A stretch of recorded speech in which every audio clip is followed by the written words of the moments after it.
హోలీ వేడుకల్లో హైదరాబాద్లో గంజాయి ఐస్ క్రీం కలకలం రేపింది. హోలీ వేడుకల పేరిట ధూల్పేట మల్చీపురాలో గంజాయి వినియోగిస్తున్నారనే సమాచారంతో ఎక్సైజ్ ఎన్ఫోర్స్మెంట్ అధికారులు తనిఖీలు చేపట్టారు. దర్యాప్తులో గంజాయిని ఐస్ క్రీం, బర్ఫీలో వాడినట్లు పోలీసులు గుర్తించారు. గంజాయితో తయారు చేసిన 100 కుల్ఫీ ఐస్ క్రీంలు, 72 barfi sweet silver coated balls ను స్వాధీనం చేసుకున్నారు. నిందితుడు సత్యనారాయణపై కేసు నమోదు చేసి దర్యాప్తు చేస్తున్నట్లు ఎక్సైజ్ ఎన్ఫోర్స్మెంట్ అధికారి తెలిపారు. కుల్ఫీ లేకన్నా మనకి రకరకాల షేపుల్లో వాళ్ళు ఫిక్స్ చేశారు. దాంట్లో గంజాయి కలిపాడు. దాన్ని కలిపి దీన్ని కంటైనర్లో పెట్టి ఒక 200 గ్రామ్స్ టు 220 గ్రామ్స్ ఉంది ఒక్కో దాంట్లో. దీన్ని ఫ్రీజర్లో పెట్టి ఫ్రీజ్ అయిన తర్వాత మామూలుగా మన ఐస్ క్రీమ్ తిన్నట్టు తింటున్నారనమాట.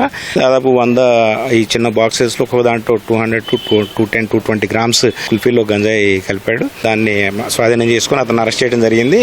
ఇదే కాకుండా బలరాం గల్లీలో ఒక అతని దగ్గర ఒక 200, 250 గ్రామ్స్ గోళీలు, అదేవిధంగా బేగం బజార్లో ఒక చిన్న చిన్న బాక్సెస్లో టినీ బాక్సెస్లో 5 ml 5 గ్రామ్స్ అట్ట దాంట్లో ఈ బంగ్ పేరుతోటి అతను బంగ్ పేరుతోటి గంజాయి మిక్స్ చేసి దాంట్లో బర్ఫీ స్వీట్లో గంజాయి మిక్స్ చేసి దానికి మన సిల్వర్ ఫాయిల్ రోల్ చేసి దాన్ని 300 రూపాయలకు ఒక్కొక్క రోల్ అమ్మేదానికోసం ప్రయత్నం చేస్తుంటే అతను కూడా అదుపులో తీసుకోవడం జరిగింది.